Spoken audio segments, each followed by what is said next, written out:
integrado.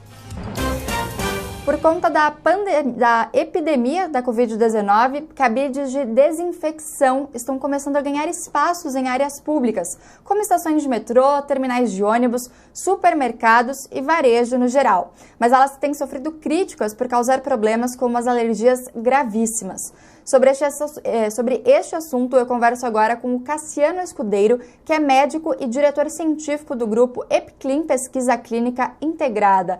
Oi, doutor, muito bom dia para o senhor, muito obrigada por nos atender na Jovem Pan nesta segunda-feira.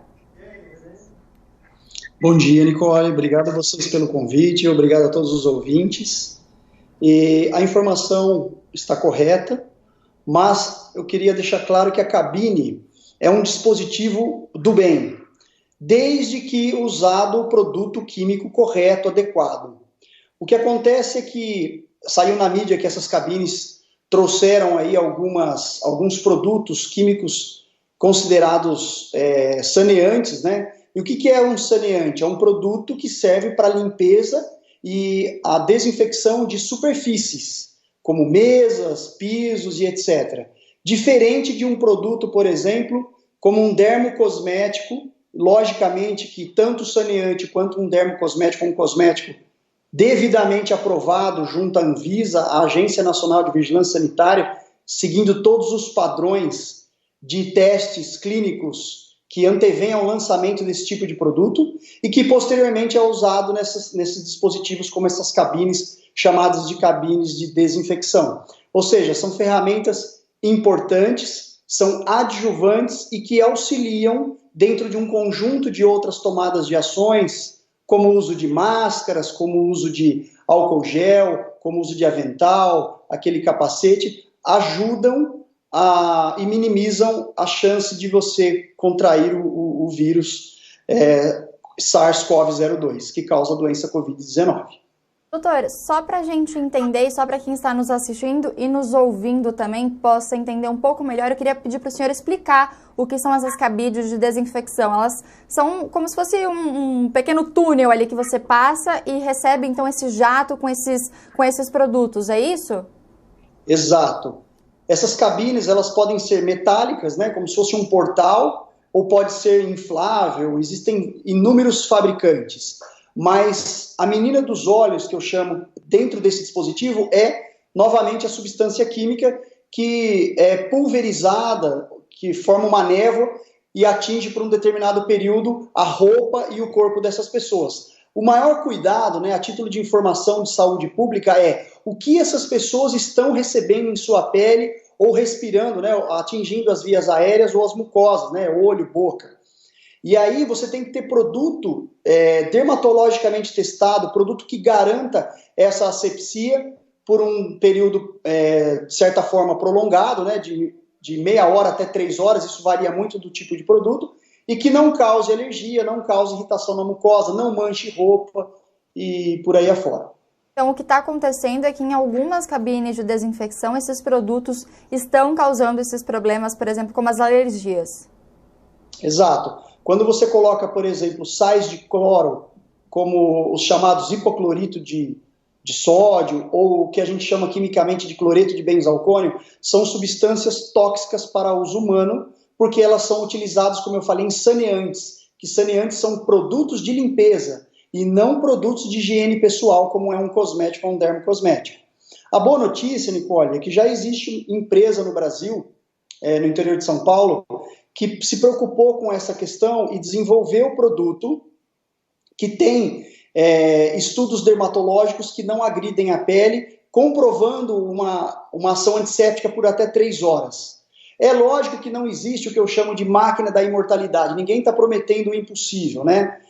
Não é que você atravessa esse túnel, essa cabine e sai totalmente ileso contra o vírus depois dessa travessia, isso não existe. Assim como não existe uma máscara 100% eficaz protegendo contra vias aéreas, ou luva, ou álcool gel. O que existe é que, somado esta cabine com esse tipo de produto adequado, ela consegue trazer com uma robustez maior, uma proteção. Então, se você tem, por exemplo, 30% de chance a menos usando máscara, 40% usando um avental ou um capacete, usando álcool gel nas mãos ou usando um dermocosmético pulverizado na cabine, isso tudo somado, logicamente, que diminui drasticamente a chance de você contrair o Covid-19.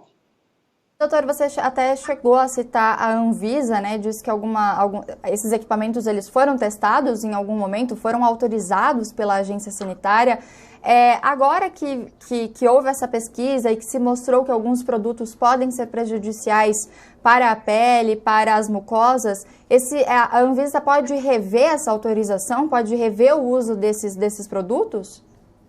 Sim, a Anvisa é um órgão muito competente, que se posiciona muito bem, rapidamente, como ela fez aí em uma nota técnica, chamada Nota Técnica 51, onde ela se posiciona não recomendando esses produtos que eu falei, que é cloreto de benzalcone, hipoclorito de sódio, derivados de cloro, por essas questões, né, que já foram explicadas anteriormente. E aí, a Anvisa ela não aprova o dispositivo, ela não aprova a cabine A, B ou C, ela se preocupa com a ação do produto. E ela mesmo se posiciona dizendo que não existe, por exemplo, 100% de proteção pelo simples fato do cidadão da população entrar com roupa dentro da cabine. Então, logicamente que dentro, por exemplo, da minha camisa eu não vou receber essa pulverização e eu não posso garantir que embaixo da minha vestimenta eu tenho essa eficácia garantida. Por exemplo, essas cabines são alocadas em ambientes externos, por exemplo, em frente a agências bancárias, shoppings, aí logo mais, em hospitais. Se a condição de vento estiver desfavorável, essa pulverização pode ser removida e você também não garante a cobertura total do indivíduo dentro da cabine. Ou seja, ela existe para somar com o que já temos como máscara, álcool, avental. Ela não é a máquina da imortalidade, entre aspas, ela não vai te transformar, depois dessa travessia, te deixar ileso ao vírus. E tem mais, se você entrar nessa cabine e já estiver com o vírus, mas não está manifestado no seu organismo, você não pode cobrar isso de uma empresa ou de um fabricante de dispositivo como a cabine, que você fez asepsia e agora contraiu o vírus. Né? Esse vírus você pode ter adquirido anteriormente. Uhum. E, por exemplo, quem se deparar com uma dessas cabines ou tiver até mesmo que passar por elas, quais são os cuidados que a pessoa deve ter no sentido de saber se esses produtos que estão sendo utilizados podem causar problemas ou não? O que o cidadão deve saber antes de passar por essa cabine? Acho que a primeira pergunta, eu tiro o chapéu de cientista agora do setor e coloco o chapéu como cidadão que fatalmente seria usuário dessa cabine nas ruas. A primeira pergunta que eu faria é: este produto é aprovado pela Anvisa? Sim. Segundo, este produto é um cosmético ou um dermocosmético? Porque se for saneante, eu recomendo não entrar.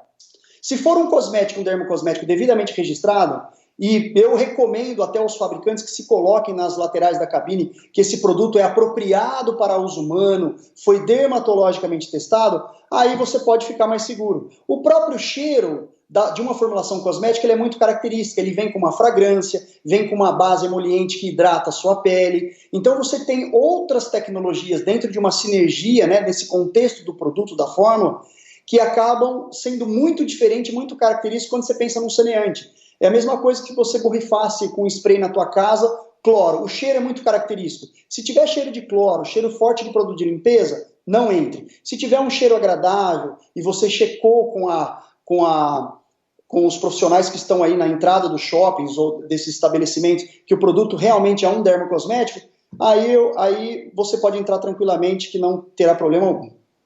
Bom, doutor, só para a gente resumir, então, essas cabines, na verdade, elas servem para limpar só a superfície, né? Seja a pele ou seja a roupa que a pessoa estiver usando.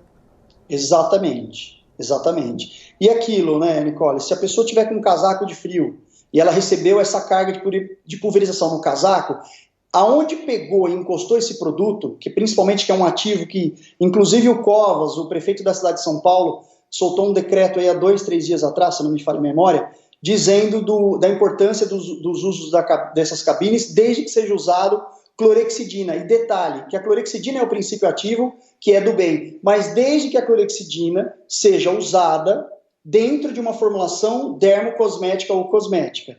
Porque se ela for usada dentro de um contexto de uma formulação de saneantes, eu não recomendaria.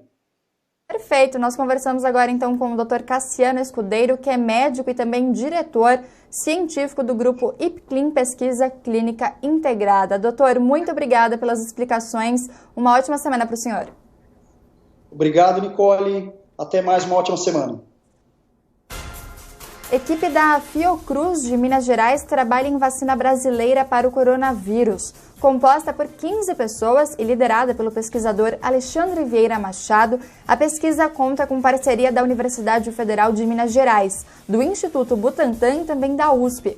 Segundo o coordenador do estudo, também ocorre a troca de informações com o Instituto do Coração de São Paulo nos trabalhos feitos pelo médico Jorge Calil.